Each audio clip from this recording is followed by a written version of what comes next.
अथ ध्यानम तमे माता च पिता तमे बंधु च सखा तमे विद्या द्रविणम तमे सर्वमम देवम देव। तो इस तरह हम प्रार्थना करते हैं उस जगल के पालनहार से कि वे हमारे सब कुछ हैं और वे हमारे सर्वोपरि देव हैं।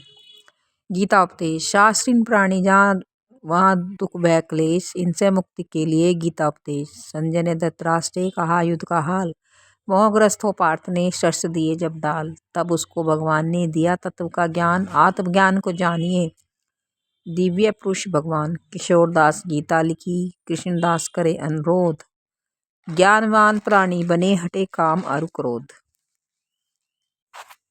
प्रथम अध्याय। श्री ओम नमो भगवते वासुदेवाय। वासुदेव विश्वेश्वराय आदि पुरुष अपरंपारी पुरुषाय नमः। जो अर्जुन को श्री भगवान जी ने गीता ज्ञान दिया सो मुझको मिले। भयभंजन भगवान श्री कृष्ण जी से किशोरदास मांगता है, हे प्रभु गीता ज्ञान के उच्चारण करने से तेरे पूर्ण भ्रम को पाता है। हे प्रभु मैं आपकी शरण में पड़ा हूँ। किशोरदास और श्री कृष्ण जी जो दीन गरीब हैं और आप कैसे हो जो संतों की विनय को मान लेते हो। हे कृपा निधान जी तेरे संतों एवं भक्तों के वास्ते में यह गीता ज्ञान भाषा में सुनाता हूँ कहता हूँ। पहला अध्याय। जब कौरव और पांडव महाभारत के युद्ध को चले तब राजा धृतराष्ट्र ने कहा मैं भी युद्ध देखने चलूंगा। तब श्री वेदव्यास जी बोले, हे राजन नेत्रों के बिना कैसे देखेंगे। राजा धृतराष्ट्र ने कहा देखूंगा नहीं तो श्रवण तो करूंगा। तब व्यास जी बोले, हे राजन तेरा सारथी संजय जो कुछ महाभारत के युद्ध की लीला है वह तुम्हें यहीं बैठकर ही श्रवण कराएगा। मेरी कृपा से उसकी दिव्य दृष्टि हो जाएगी और वह सब हाल तुमसे कहेगा। तब व्यास जी ने प्रसन्न होकर संजय से कहा, हे संजय तुम्हारी दिव्य दृष्टि हो गई है और बुद्धि भी विवेक दिव्य हो गई है। अब आगे महाभारत का कौतुक कहते हैं, सुनो। 7 अक्षौहिणी सेना पांडवों की और 11 अक्षौहिणी सेना कौरवों की, यह दोनों सेनाएं कुरुक्षेत्र में जब एकत्र हुई तब धृतराष्ट्र ने कहा, हे संजय धर्म के क्षेत्र में युद्ध की इच्छा से एकत्र हुए मेरे पांडु के पुत्रों ने क्या किया।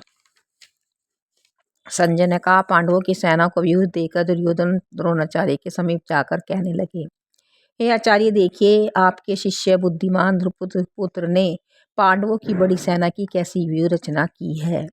इस सेना में अर्जुन है, भीम है, बड़े बड़े महारथी हैं, द्रुपद हैं, धृतराष्ट्र हैं और नरों में से सैव्य है, ये सब महारथी हैं। हे ब्राह्मण श्रेष्ठ आपके स्मरणार्थ अब मैं सेना के प्रधान सेनापतियों के नाम वर्णन करता हूँ। आप भीष्म कर्ण युद्ध विजयी कृपाचार्य अश्वत्थामा विकर्ण सोमदत्त का पुत्र बुरीशिवा ये सब सूरवीर मेरे लिए प्राण देने को तैयार हैं। ये लोग शास्त्र चलाने में बहुत चतुर हैं और सब युद्ध विद्या में प्रवीण हैं। हमारी सेना जिसके भीष्म रक्षक हैं अपार बल है और जिसकी सेना जिसके भीम रक्षक हैं थोड़ा सा बल है। अब आप सब अपने मोर्चों पर सावधान हो जाइए। कुरुवृद्ध भीष्म पितामह ने दुर्योधन को प्रसन्न करते हुए ऊंचे स्वर में शंख की ध्वनि की।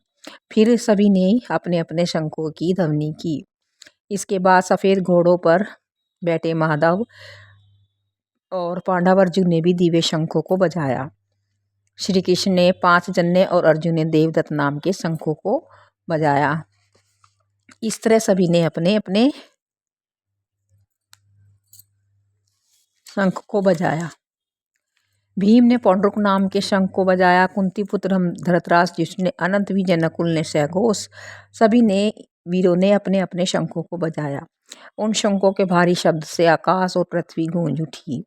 अर्जुन ने कौरवों को युद्ध के लिए प्रस्तुत देखकर श्री कृष्ण जी से कहा, हे अच्युत मेरा रथ दोनों सेनाओं के बीच में खड़ा कीजिए।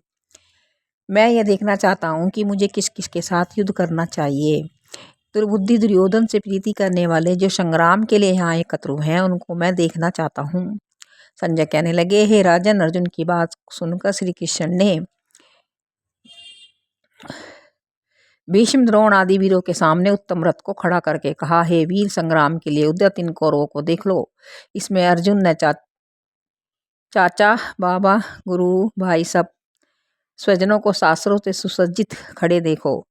उसने इन दोनों सेनाओं को अपने ही सब बांधवों को खड़ा देखकर परम दयाद्र हो अत्यंत खेद के साथ यह वचन कहे, हे अर्जुन हे कृष्ण संग्राम की इच्छा से आए हुए अपने इन बंधुओं को देखकर मेरे अंग ढीले हो रहे हैं, मेरा गला सूख रहा है।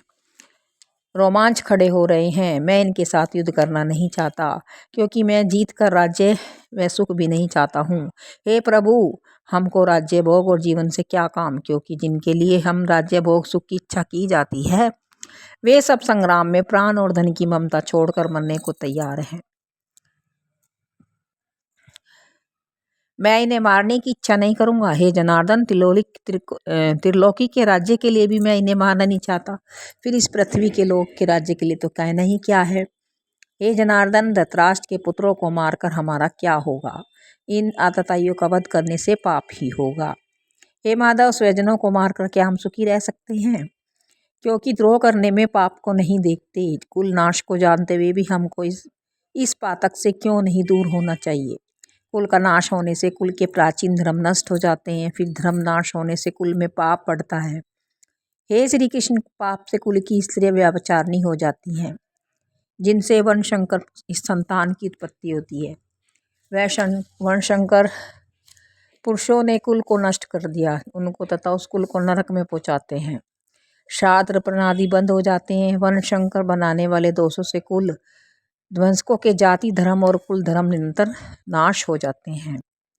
हे जनार्दन, मैंने सुना है कि कुल धर्म नष्ट होने से निश्चय ही नरक का वास होता है।